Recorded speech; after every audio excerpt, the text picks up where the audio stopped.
Friends, ఈరోజు మనం ఐక్యరాజ్యసమితి హాల్లో జరిగిన ఒక భయంకరమైన భౌగోళిక రాజకీయ యుద్ధం గురించి మాట్లాడుకోబోతున్నాం. ఇది వింటే ప్రతి భారతీయుడి రక్తం ఉడుకుతుంది. అదే సమయంలో మనం రాబోయే రోజుల్లో ఎంత అప్రమత్తంగా ఉండాలో అర్థమవుతుంది. ఇప్పటివరకు యుద్ధం అంటే సరిహద్దుల్లో తుపాకులు, క్షిపణులతో జరుగుతుందని మనం అనుకున్నాం. కానీ యుఎన్లో జరిగిన సంఘటన చూస్తే యుద్ధం యొక్క నిర్వచనం మారిపోయిందని అర్థమవుతోంది. ఇది చిప్స్ కోసం జరుగుతున్న యుద్ధం. ఇది డేటా కోసం జరుగుతున్న యుద్ధం. ఇది ఆర్టిఫిషియల్ ఇంటెలిజెన్స్ అంటే ఏఐ మీద పట్టు సాధించడం కోసం జరుగుతున్న యుద్ధం. ప్రధాని మోదీ మరియు అమెరికా అధ్యక్షుడు డొనాల్డ్ ట్రంప్ మధ్య జరిగిన ఈ ఘర్షణ శ్రీ రాఘవేంద్ర జ్యోతిషాలయం శ్రీ ఎంకే శాస్త్రి గారు ప్రముఖ జ్యోతిష్యులు. స్త్రీ పురుష వశీకరణం 100% గ్యారంటీ. భర్తను పరస్త్రీ వ్యామోహం నుండి విడిపించడానికి, భార్యను పరపురుష సహవాసం నుంచి విడిపించడానికి, మీరిష్టపడ్డవారు మీ నుంచి దూరమై ఉంటే స్త్రీ వశీకరణ, పురుష వశీకరణం, ప్రేమ సమస్య, ప్రేమ వివాహం, అత్తాకోడళ్ల సమస్యలు, భార్యాభర్తల కలహాలు, లైంగిక సమస్య, సంతాన సమస్య, ఇంకా మీకెటువంటి సమస్యలున్నా దైవ శక్తి పూజలు చేసి పరిహారం చేయగలరు. ఈ రోజే సంప్రదించండి. కేవలం రెండు దేశాల మధ్య తగాదా కాదు. ఇది 21వ శతాబ్దాన్ని ఎవరు ఏలబోతున్నారు అనే దానికి ఒక సంకేతం. ఈ వీడియోని చివరి వరకు చూడండి. ఎందుకంటే అమెరికా సృష్టించిన ఈ కొత్త పవర్ క్లబ్ నుంచి భారత్ను ఎందుకు దూరం పెట్టారు? దీని వెనుకున్న $16 ట్రిలియన్ ఆర్థిక కుట్రలేంటి? విదేశాంగ మంత్రి జయశంకర్ ఇప్పుడు ఏ మాస్టర్ ప్లాన్ రెడీ చేస్తున్నారు? ఇవన్నీ ఈరోజు మనం మాట్లాడుకుందాం. యుఎన్లో ఏం జరిగింది? ఆ రహస్య సమావేశం వెనక కథ గురించి మాట్లాడుకుంటే, ఐక్యరాజ్య సమితిలో సాధారణంగా నాయకులు కలిసి ఫోటోలకి ఫోజులు ఇస్తారు, కరచాలనం చేస్తారు. కానీ ఈసారి అమెరికా నేతృత్వంలో ఒక ప్రత్యేకమైన సమావేశం జరిగింది. ఆ గదిలోకి కేవలం కొన్ని దేశాలకు మాత్రమే ప్రవేశం లభించింది.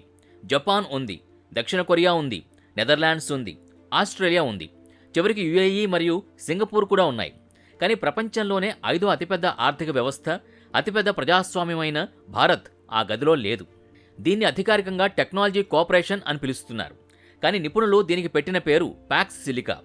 ఒకప్పుడు ప్రపంచం అమెరికా నియమాల ప్రకారం నడిచేది. ఇప్పుడు అమెరికా చిప్స్ మరియు టెక్నాలజీ ద్వారా ప్రపంచాన్ని శాసించాలని చూస్తోంది.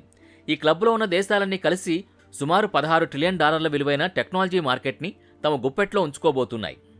భారత్ని ఎందుకు పిలవలేదు? అమెరికా భయమేంటి అంటే, ఇక్కడ మనం ఒక చేదు నిజాన్ని ఒప్పుకోవాలి. అమెరికా భారత్ని తన ఫ్రెండ్ అని పిలుస్తుంది, కానీ ఈక్వల్ పార్ట్నర్గా చూడదు. అమెరికాకు భారత్ ఎందుకు కావాలి? కేవలం వినియోగదారుడిగా మాత్రమే. అంటే అమెరికా తయారు చేసిన వస్తువుల్ని మనం కొనుక్కోవాలి, మన డేటాను వారికి ఇవ్వాలి. కానీ భారత్ తన సొంతంగా సెమీకండక్టర్ చిప్స్ తయారు చేయడం అమెరికాకు ఇష్టం లేదు. ఎందుకంటే భారత్ కనుక టెక్నాలజీలో స్వయం సమృద్ధి సాధిస్తే అది మరో చైనా అవుతుందని అమెరికా భయం. చైనా గత 20 ఏళ్లలో అమెరికా టెక్నాలజీని వాడుకుని అమెరికాకే సవాల్ విసిరింది. ఇప్పుడు భారత్ కూడా అదే దారిలో వెళితే తమ ఆధిపత్యం పోతుందని వాషింగ్టన్ భయపడుతోంది. ఆ టీంలో ఉన్న ప్రతి దేశం దగ్గర ఒక స్పెషల్ పవర్ ఉంది. జపాన్ అడ్వాన్స్డ్ చిప్స్ తయారీకి అవసరమైన ప్రత్యేక రసాయనాలు జపాన్ దగ్గర ఉన్నాయి. ఇవి లేకపోతే ప్రపంచంలో ఏ దేశం కూడా చిప్స్ తయారు చేయలేదు. నెదర్లాండ్స్ ప్రపంచంలోనే అత్యంత శక్తివంతమైన చిప్ మేకింగ్ మిషన్లు తయారు చేసే దేశం నెదర్లాండ్స్. ఒక్కో మిషన్ ఖరీదు 100 కోట్లుంటుంది. దక్షిణ కొరియా మెమరీ చిప్స్ తయారీలో అగ్రగామి. ఆస్ట్రేలియా లిథియం, కోబాల్ట్ వంటి ఖనిజాల నిక్షేపాలు ఇక్కడ పుష్కలంగా ఉన్నాయి.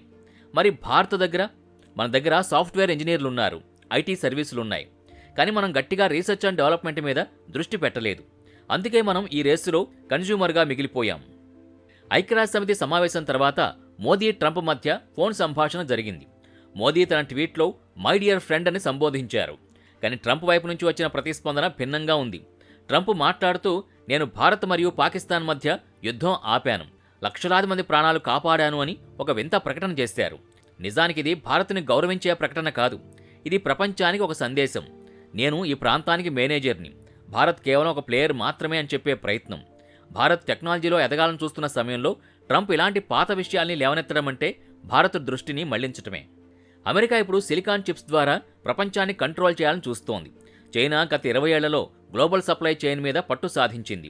ఇప్పుడు అమెరికా ఆ తప్పు చేయకూడదని తన కంట్రోల్లో ఉండే దేశాలతో ఒక క్లబ్ నిర్మిస్తోంది. ఇందులో ఏఐ మోడల్స్ ఎక్కడ తయారు కావాలి, డేటా ఎక్కడ స్టోర్ చేయాలి, చిప్స్ ఎవరికి అమ్మాలి అనేవన్నీ అమెరికానే నిర్ణయిస్తుంది. భారత్ కనుక ఈ సిస్టమ్ వెలుపల ఉంటే భవిష్యత్తులో గ్లోబల్ స్టాండర్డ్స్ నిర్ణయించే అధికారం మనకుండదు. ఫ్రెండ్స్, ఈ యుద్ధంలో భారత్ దగ్గరున్న అతిపెద్ద ఆయుధం డేటా. 140 కోట్ల మంది ప్రజలు వాడే ఇంటర్నెట్, యూపీఐ లావాదేవీలు, ఆధార్ సమాచారం, ఇవన్నీ ప్రపంచంలో ఏ దేశం దగ్గర లేనంత డేటా. అమెరికా కంపెనీలైన గూగుల్, మెటా అంటే ఫేస్బుక్కి మన డేటా కావాలి. భారత్ కనుక తన డేటాను అమెరికాకు ఇవ్వను అని చెబితే అమెరికా ఏ కంపెనీలు కుప్పకూలుతాయి. అందుకే భారత్ ఇప్పుడు డేటా సార్వభౌమాధికారం కోసం పట్టుబడుతోంది. మన డేటా మన గడ్డపైనే ఉండాలి. ఇది అమెరికాకు అస్సలు నచ్చటం లేదు.